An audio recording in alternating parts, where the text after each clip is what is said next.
Welcome to the Intentional Encourager podcast, where each episode brings you compelling conversations and stories designed to entertain, enlighten, and encourage. And now here's your host, Brian Sexton.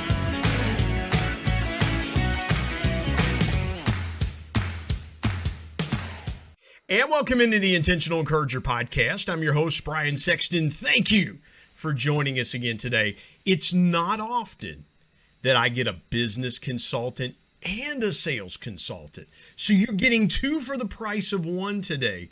But she is a dynamo. You can go to her website, Liz Wendling, Wendling, LizWendling.com. Or you could just hang out here with Liz and I for the next little bit, and you can learn straight from her.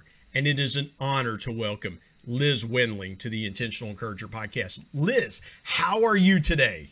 I am doing great. I was looking forward to our conversation all day. So this is wonderful. Get to see your face. I don't know that I would look forward to any conversation with me all day. I mean, just ask my wife.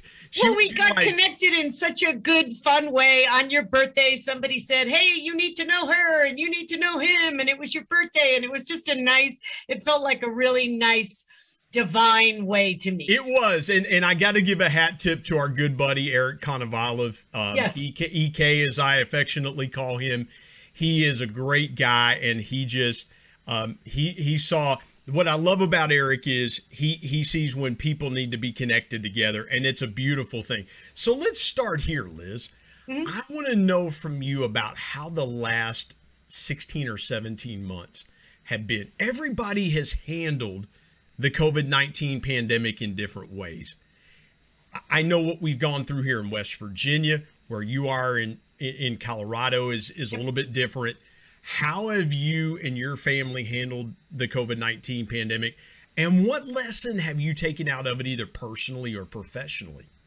Oh, many, many, many. But the one thing that just dropped into my head was initially the first 3 weeks of the pandemic, I went to an old behavior that I hadn't been to in a long time, and that was fear. I don't often resort right to fear. A lot of times I can catch myself and say, okay, what's going on here? What do we need to do? But this was the kind of situation when we went into lockdown. I had never been in lockdown, so I didn't know who I was going to be, how I was going to act, what I was going to do. And once I unraveled the fear and realized, first of all, I've never not landed on my feet. I've never not been able to make a living. I've never not been able to rise above anything. So why would this one be any different? Even though it was one I never heard of, never experienced, along with the rest of the world. But that's the part that helped me understand it the most, was I wasn't alone. Every single person on the planet was about to deal with something in a very different way. And for me, I decided to lean into it. And I asked myself, how can I be better when this is over? How could I be stronger, maybe leaner, happier, more fun? I questioned everything in my life throughout the pandemic. And I don't know how many people could say this, but I like the person who came out of it. And I'm also grateful for the pandemic. On my own level, I know there was some tragedy as well, but I'm grateful that the world had the opportunity to pause and to look at what's working and what's not. It was the great pause. So yes, there were some bad things, and then there were some good things that come out of it, just like any tragedy. And I chose to be able to view both of them with a different lens. I love the fact that you went there with that. And I've said this to people before, that there are some types of people, if you would say to them, okay, Liz, I want you to walk barefoot across hot coals or something like that. Most people would take that and okay, I'll figure it out. I'll do it. Most people, it would scare them to death. And so I love how you said, I landed on my feet. When you think about the first few weeks of your business, I want you to kind of take us, because I know there are people listening that say, I still don't know how business is working out. 16, 17 months later, I'm still spending day after day trying to figure it out. Maybe there's some entrepreneurs that are listening to us talk today from a business standpoint. And I love what you said about, I like the person who came out of the other side of this. from a business standpoint, how were you able to take your business and make it better? Or how did you pivot? Take me through the business side of it, if you will. Okay, after I came down from the ledge after the first 3 weeks. You don't say. That is such a common thing, right? I was there. Well, I said to myself, oh my gosh, if I don't have a business, what am I going to do? I'm the worst employee in the world. I'm terrible. No one's going to hire me.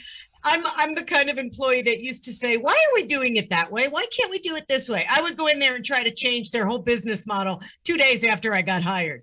So I was a really crappy employee, and I thought, no one's going to hire me. I have to make this work. Well, at least you didn't tell yourself to pack your stuff and go home. Didn't do that. But what I realized was here was an opportunity, like a lot of businesses, we do a lot of things because we think we're supposed to.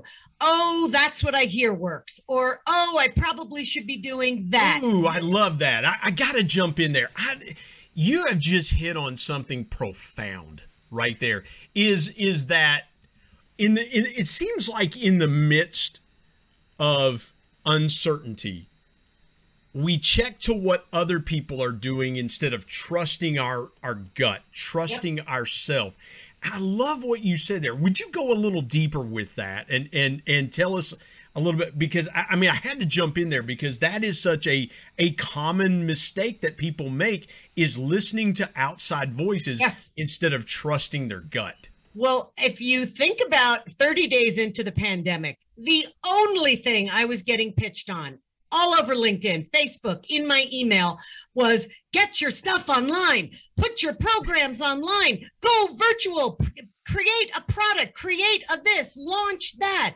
So all these people were taking their stuff, let's call it stuff. I have another word for it, but we'll call it stuff.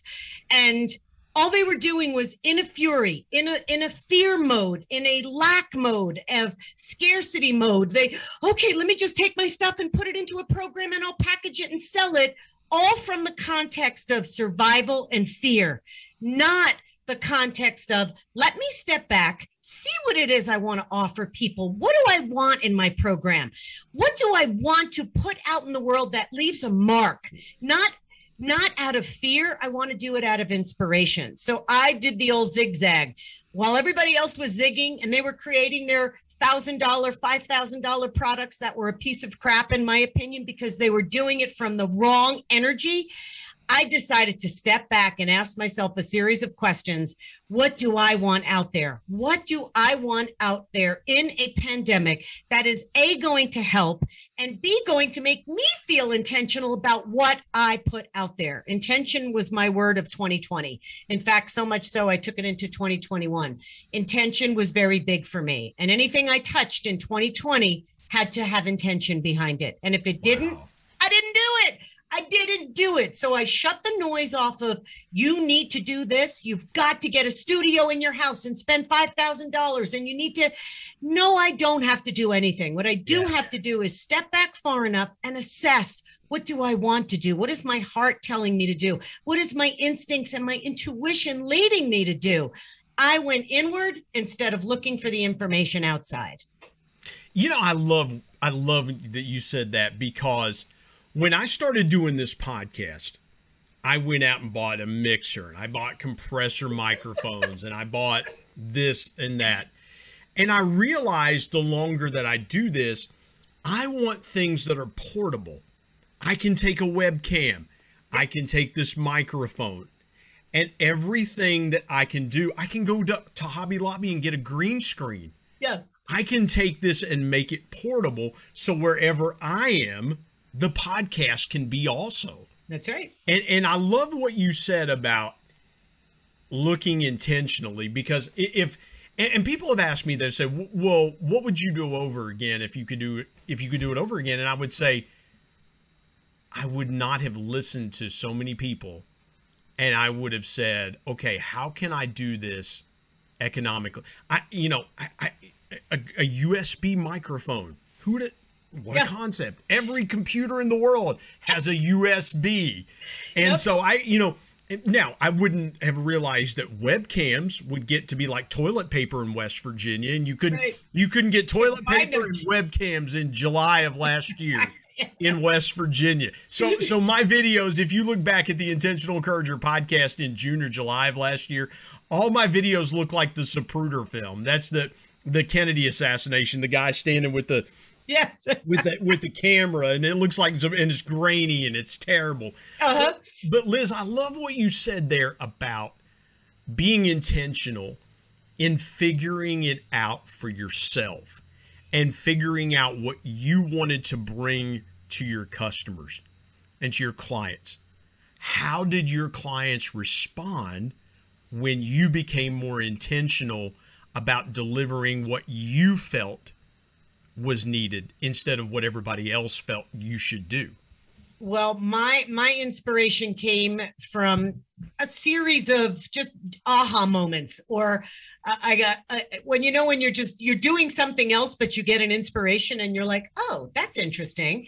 And I knew that was my intuition or inspiration talking to me. And I call them V8 moments. I just hit myself on the head and say they're V8 moments. Yeah. Well, so what I did was I had this thought, and I remember distinctly, I was washing the coffee pot, and I had a thought to reach out to all of my past clients who either hired me or didn't hire me, or in the process of, and what I offered every single one of them was an option to have me do a Zoom meeting, do a Zoom call with their, I work with attorneys and business owners. So a Zoom call with their attorneys to go over some of the nuances that have changed through the pandemic.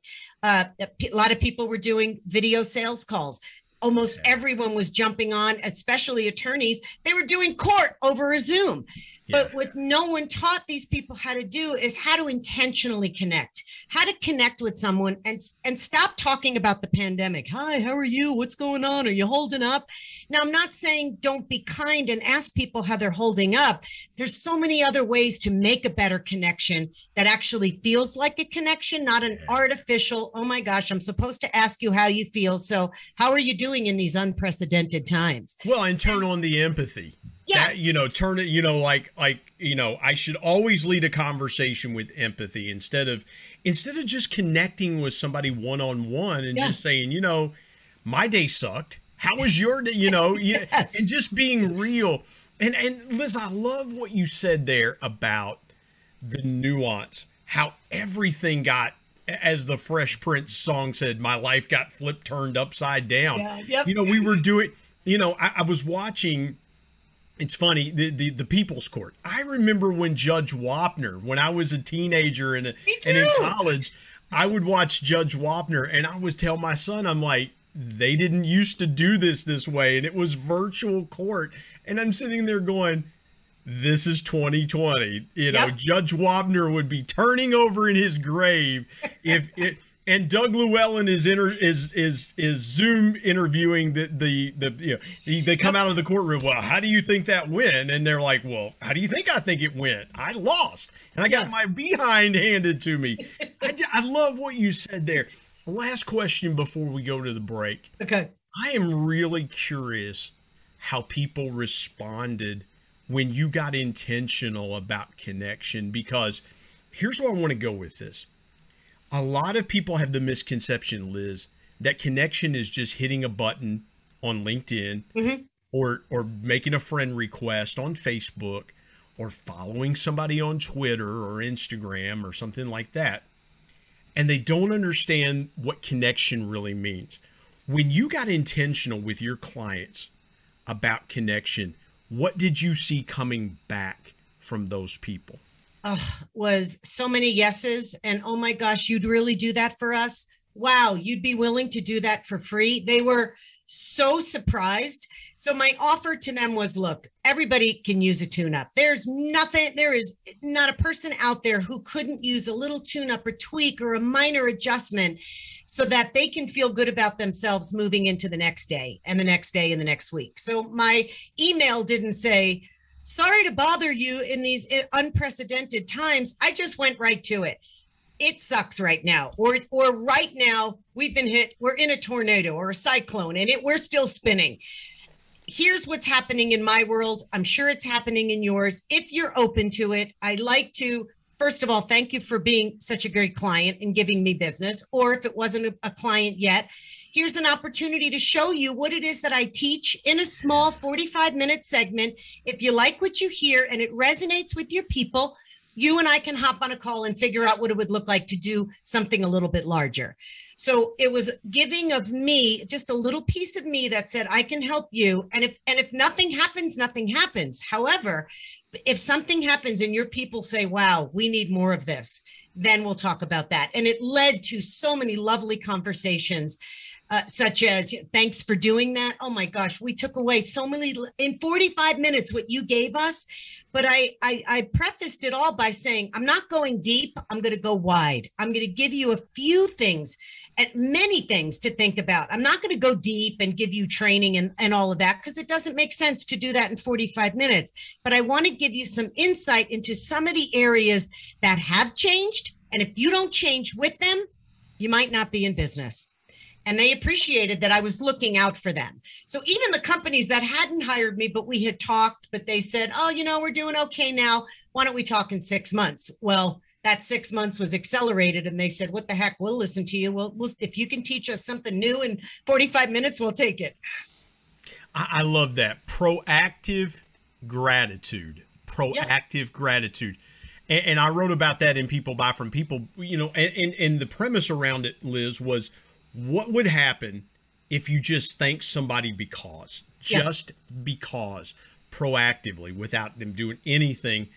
And it's empowering. It's eye-opening. It blows people's minds. And it's no wonder that you had people that responded the way they did, because a lot of people, we're conditioned to say thank you after something happens, not before. And Brian, the best part, go there. Yeah. The best part was that feeling of that true give to get moment, that I wasn't giving to get something. And what a distinction. It felt so clean and clear and congruent in my body that I was truly giving and thanking. And I was not thinking, okay, how many people can I close this week? Absolutely not. I was home. I couldn't leave. I wanted to give because that's what made me feel good. So selfishly, I knew giving would help me, make me feel better. And who knew in the giving that was going to come back to me in so many different ways. That is so good. That is so good. I'm glad you put that cherry on top there, because I was getting ready to take a break, and I'm glad you put that cherry on top. So let's go ahead and step aside, take a break. When we come back, I'm pulling something off of Liz's website. How many sales are you going to lose before you ask for help? I want to get into some thinking around that. And you're going to want to, I don't care what business you're in, if you're an entrepreneur, if you're a teacher, if you're a pastor, this question is universal. So maybe instead of how many sales you're going to lose, how many people are you going to lose before you ask for help? My guest is Liz Wendling, business and sales consultant, here on the Intentional Encourager podcast. Come back in just a moment.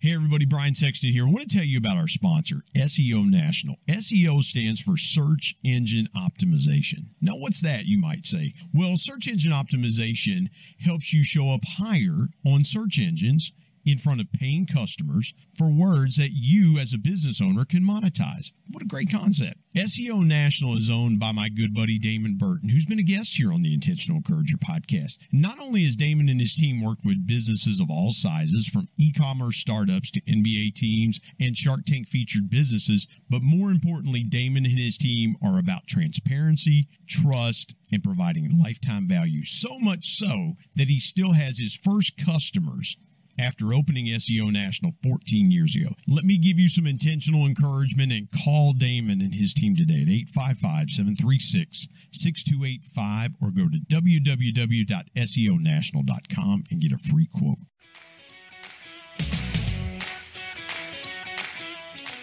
Of what's on your website. How many sales are you going to lose before you ask for help? And here's the thing that I'll say.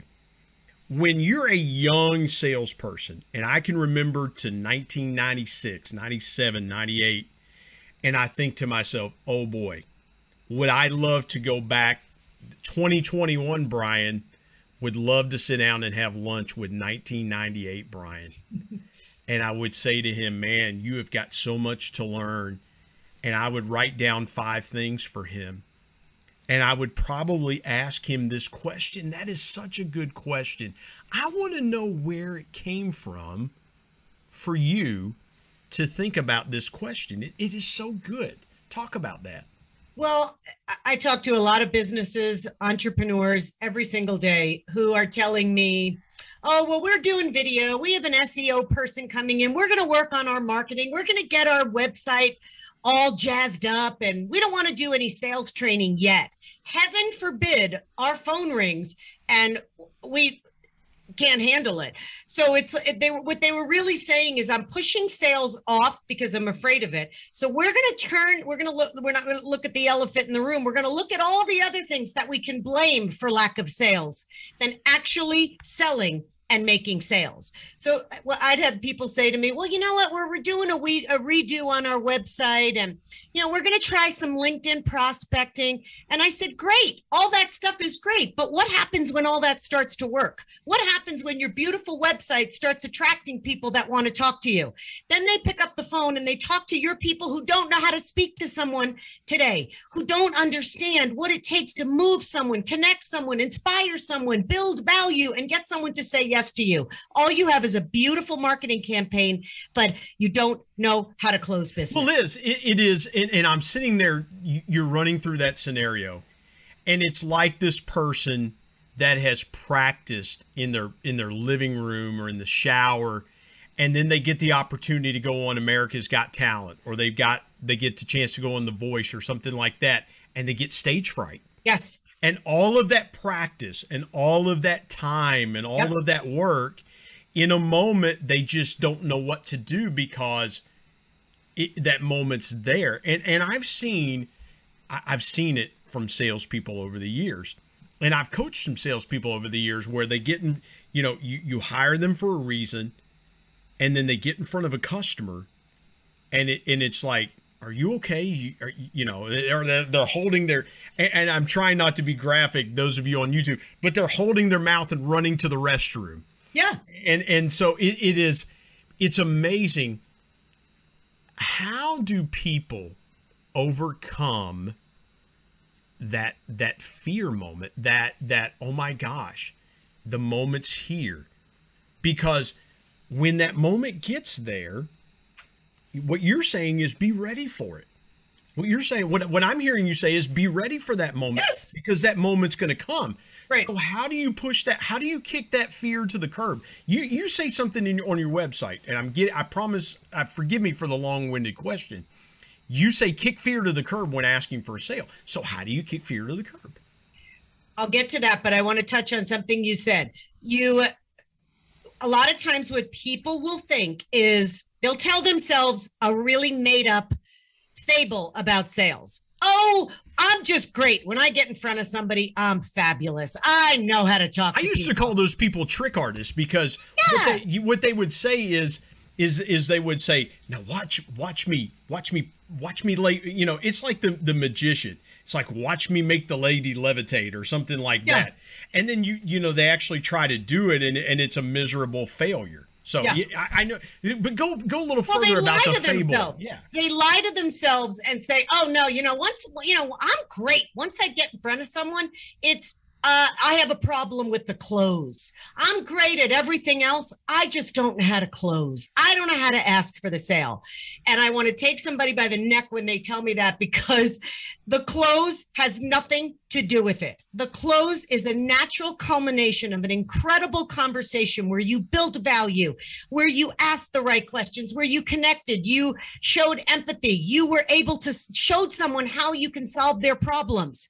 You do all of that well, which is, by the way, called selling. It's a sales conversation. It's not a chit chat conversation where you razzle dazzle someone. No, it is an intentional conversation for two people to get together, two human beings, not a prospect and a suspect and it's a potential client, but you're two human beings coming together for a heart-to-heart conversation. Yeah. The close is the easiest part. So when someone's afraid of closing and asking for the sale, it's usually because they're not doing everything else prior to that with intention and graceful and authentic.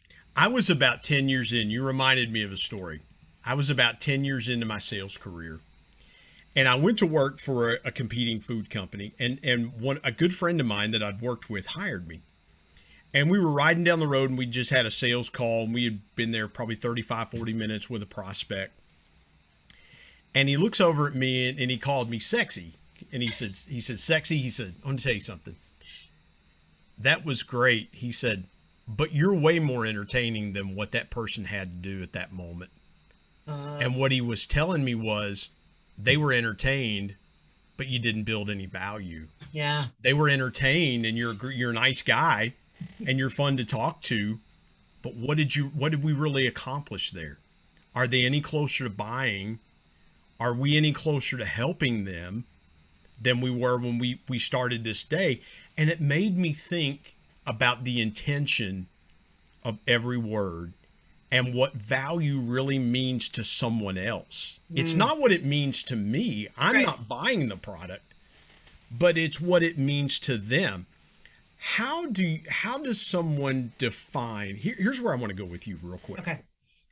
How does someone know what value looks like to a prospect? And how do they define it? Because I know what I would tell them. I want to know what Liz would tell him in that situation when people, and that's the buzzword of the day, right? It's we've got to build value. Right. So how do you build value when you don't know what value is to that other person? Well, the easiest and most effective way to find that out I love the way you're phrasing that. Is to ask some freaking questions. That's it. You can only know that by getting in someone else's world. Now, also keep in mind that value is in the eye of the beholder. You can never tell someone what they value. Although salespeople do it all day, every day, shoot themselves in the foot and say, you're going to love this because of this. And you're going to love this product because it does this. And you're going to love this. You're telling me what I'm going to love instead of me discovering what I'm going to love by your questions. So you build value by the way you connect, by the way you look someone in their eye, by the way that you can sense that somebody's out of their head and they're in their body, by the way the questions are phrased and asked, the way you lean in and listen, the way you answer those questions. It's how you help them through their buying objections. It's the way that you talk about money with them. That's all value. But you get value by paying attention to what you see lighting someone up, to where they're spending time. What are they talking about? What matters to them? If you ask deeper questions, get under the hood a little bit, people will tell you exactly what they value. But too many salespeople think it's all about, let me go in there with my razzle dazzle sales pitch and talk about what I love about the product or what our other clients love about this product. No, talk about it from what I need and what I want and what I'm going to love about this product. And saying that in just a 3-minute snippet right there is not enough to really describe what value is. Yeah. People experience value. And when somebody feels the value in their own body, if you and I were on a sales call and I start talking to you about my programs and what's involved and how I'm going to help you, I'm going to say something to you like, Brian, earlier you mentioned that one of the things you're struggling with, or you keep running interference with, or every time you get on a sales call, this happens. One of the things that you and I are going to do is this. I'm going to work with you to do this, this, and this. You and I are going to do some role plays, or we're going to do some practice.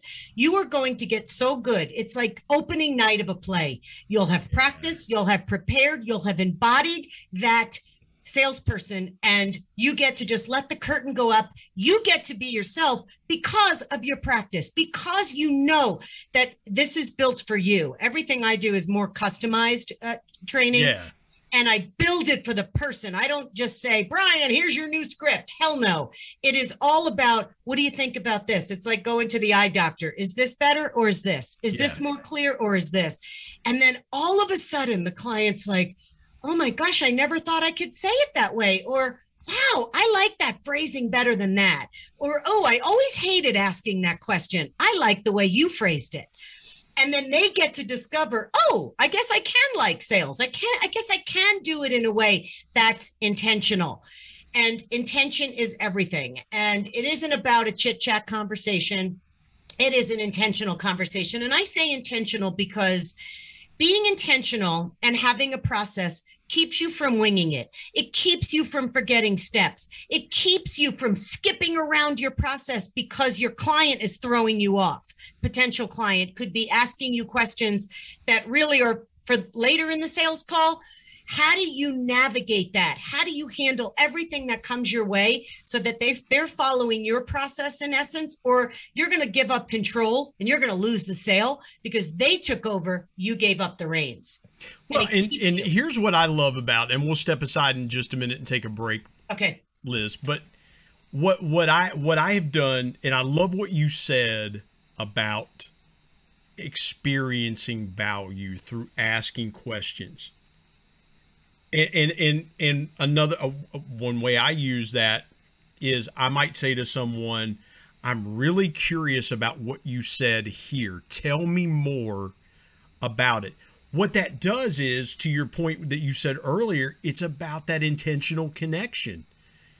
You're listening to what that person is saying, and you're validating that by telling them, you said this.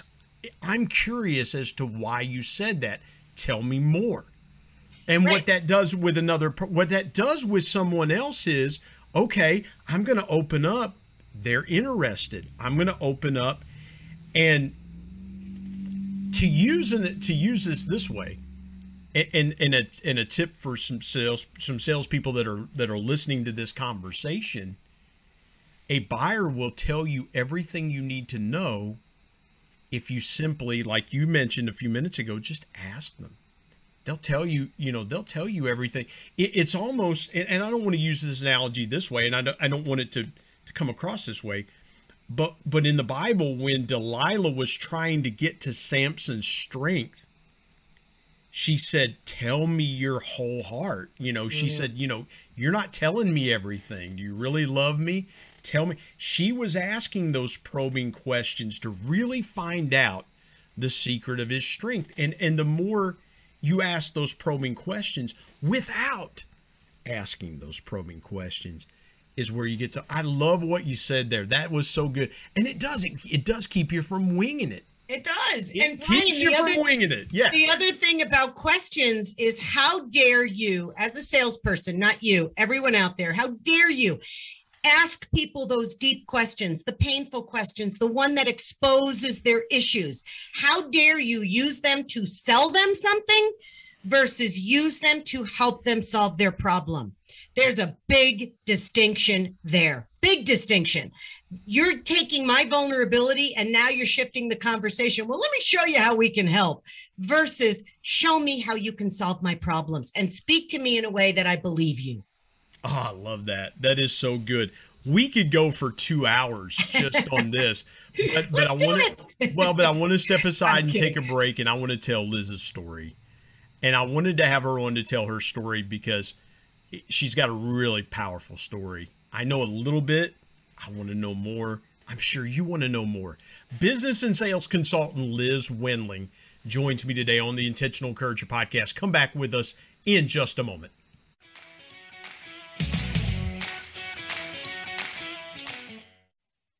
Hey, everybody, Brian Sexton. Want to tell you about my new book, People Buy From People, 10 Powerful People Lessons from the Ultimate People Person. My dad was one of the greatest connectors that I ever knew. And he shared with me 10 connecting principles that I have used throughout my 25-year sales and sales management, customer engagement, and leadership career that I'm passing along to you. If you want to be a stronger, deeper and more powerful connector, you've got to pick up a copy of People Buy From People. There are concepts in there that you may not realize help make you a power connector. You can go to Amazon and pick it up, Kindle if you're an e-reader and you like to do it that way, or now available on Audible. And there's one other way you can get a copy of People Buy From People. You can get one from me and I'll sign it for you. You go to intentionalmediaandpublishing@gmail.com and send me an email, and I'll share with you the link on how you can get a signed copy. You can buy a signed copy directly from me. Again, People Buy From People. If you want to connect like never before, pick up your copy today of People Buy From People. And now let's get back to more great conversation here on the Intentional Encourager podcast.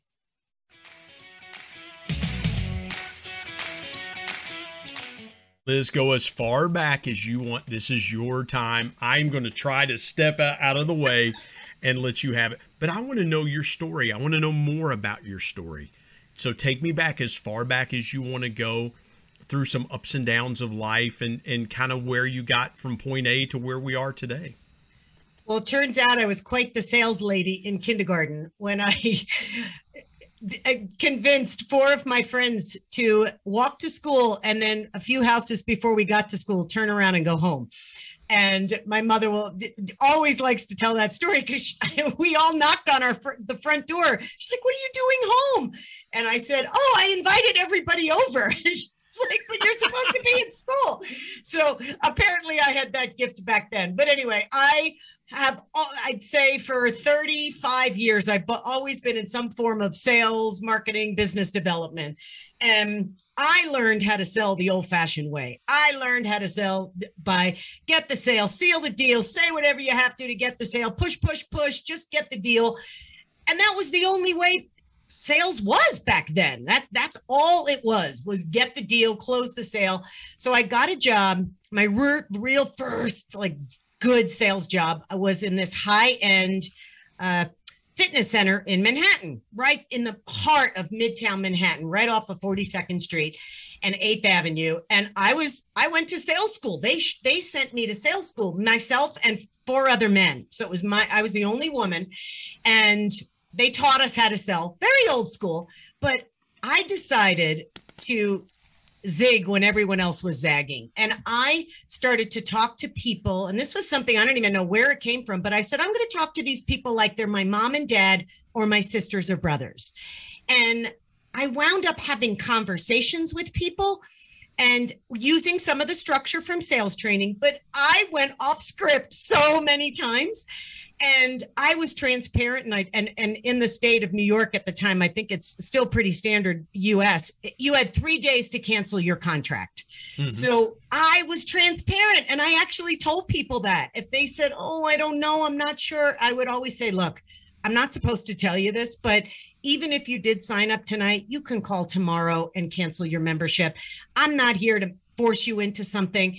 And I became the top salesperson. This little 5-foot woman was the top salesperson, and the other men hated it. They kept saying, "Oh, it's because you're a woman. Oh, it's because you have a better shift." No, it was because I had a better script. I went off the script and I treated people like a human being. Everybody wants to know something that nobody else knows. And the other salespeople were not telling them this. And so your customers were like, "I got some inside intel here." I love that, because people want to know what other people don't, Right. So it was, you're this, you're that. It couldn't possibly be because you're better than us. And when I came clean and I told my boss after 3 months in a row of being the top salesperson, I said, "I have to come clean. I'm not doing what you taught us in school, in sales school." I said, "I'm doing a couple of things differently." And he said, "I didn't teach you to do it your way. Get your bleep and get out of here." And I got fired on the spot. And I was devastated because what I was doing was working. But what I did was I harmed his ego. I bruised his ego.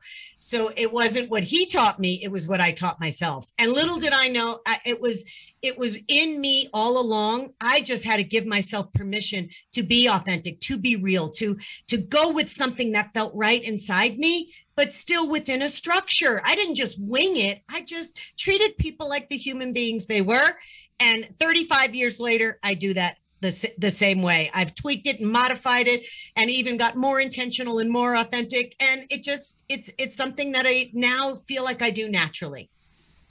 Take me through the biggest obstacle that you faced in business or life, because, you know, what we were talking about earlier is I believe people have faced obstacles that they've never faced before. And I've said this on other I've said this on other episodes of this podcast. I have a soon to be 21-year-old son. Mm. For my generation, 9/11 will be a watershed moment. Yeah. It is. I can tell you exactly where I was at. I can tell you, and you being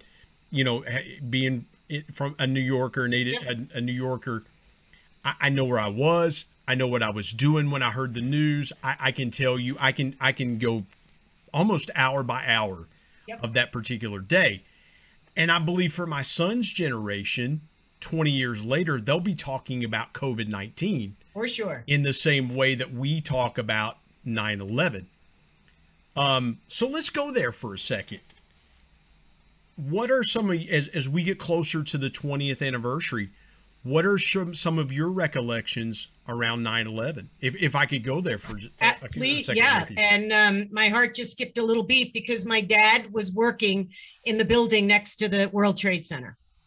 And I had an uncle that worked in the Trade Center. All his life, he only had one job, and that was working for the Port Authority of New York and New Jersey. And he was driving to work that day, but had a doctor's appointment because he had prostate cancer the year before. He was going for his 1-year checkup on that day. And he was driving into Manhattan when the towers went down. He would have been in that building. And we didn't know he was going to the doctor, and we didn't know where my dad was for almost 4 hours.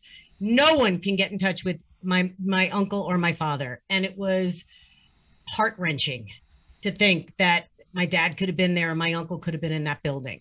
So for us, it was more, oh my gosh, this is going to directly impact us. This is not only going to impact it just watching on TV and seeing what who did get killed.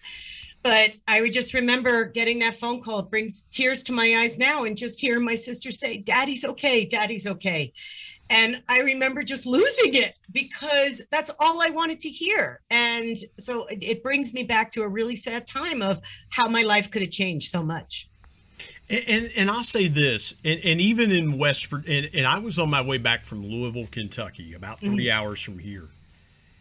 And my wife calling me and going, "I don't know where you are," but my son, who was about to turn 1, was with my mom. It was my mom's day to watch him. And my mom's calling me going, "I don't care what you have to do. And get to him, she kept saying, "Get to him." And we were driving as fast as we could because of the uncertainty of that day. And I thought about that a couple of days ago. I thought, man alive, for 2 or 3 days, a week or so. And I can't imagine what it was like in New York City because the uncertainty lasted so much longer. Oh, yes. But for us here, the uncertainty was, okay. And I was in the food service industry at that time.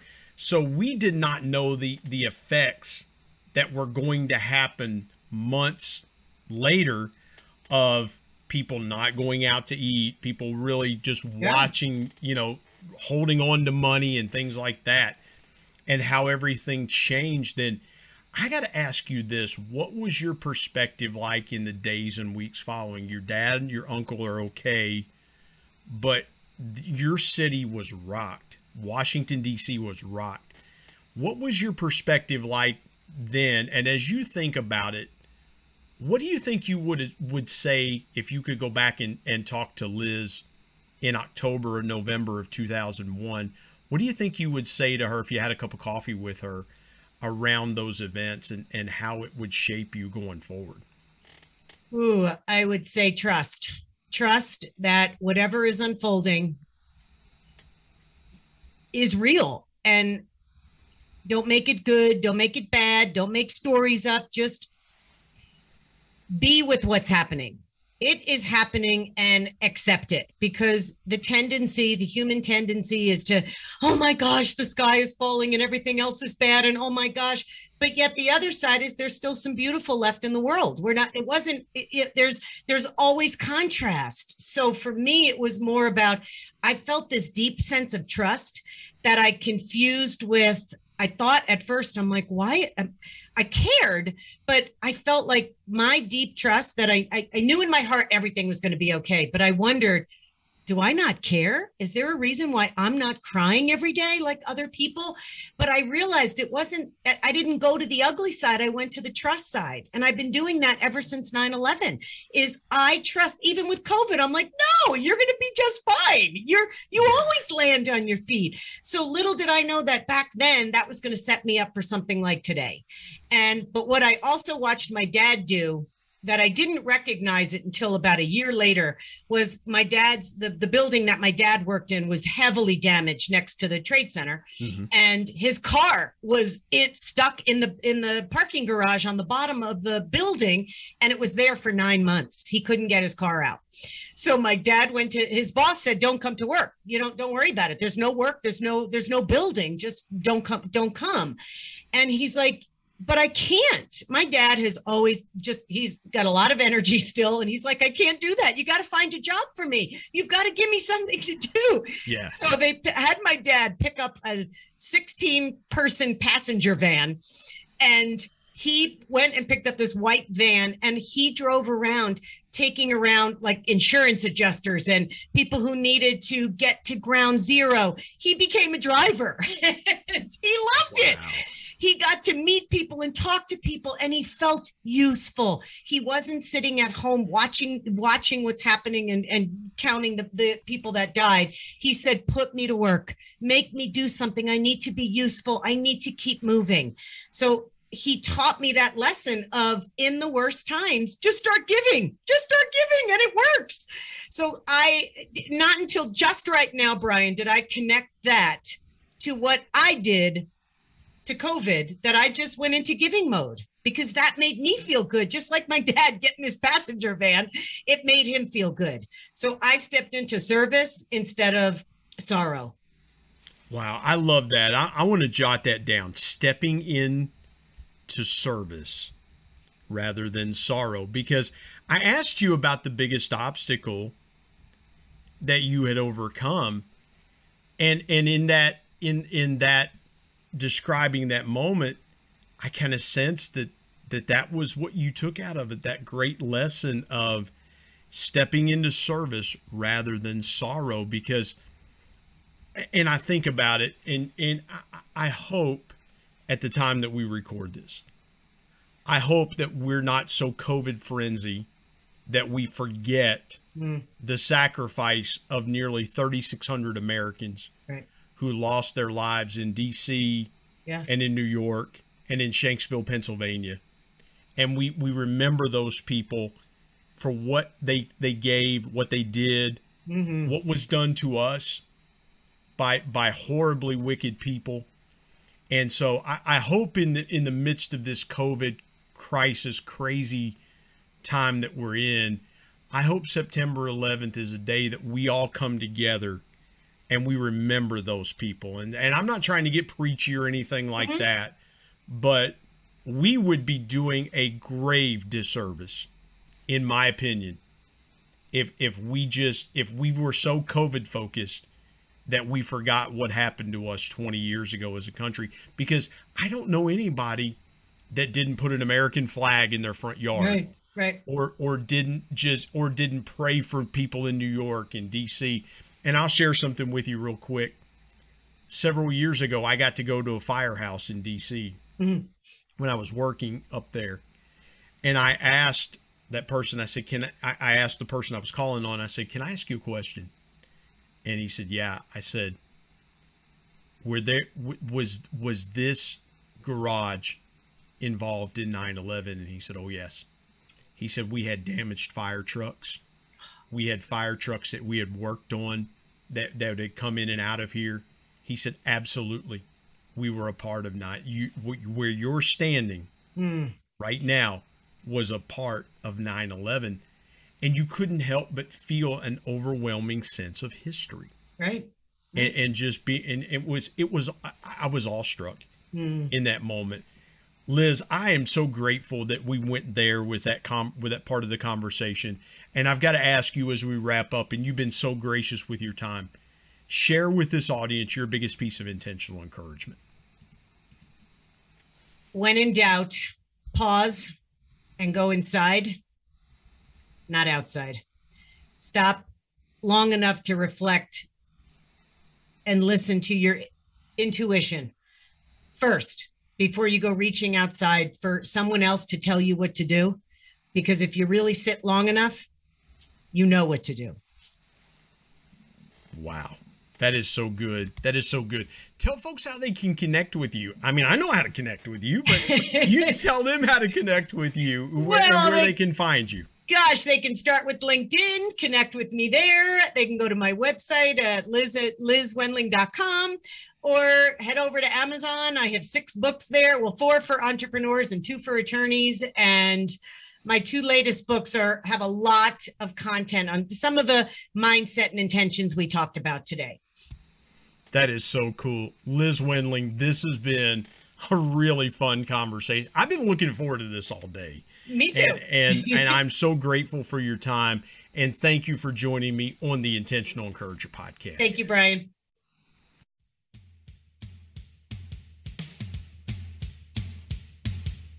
My thanks as always to producer Bryce Sexton and technical advisor Matt Means. And of course, the ultimate thanks goes to the Lord Jesus Christ, who provides intentional encouragement every day through his word. If you're not subscribed to the Intentional Encourager podcast, hit the subscribe button wherever you get podcasts so you don't miss an exciting episode where you can get encouraged and stay encouraged. And remember, anyone, anywhere, at any time, any place can be an intentional encourager.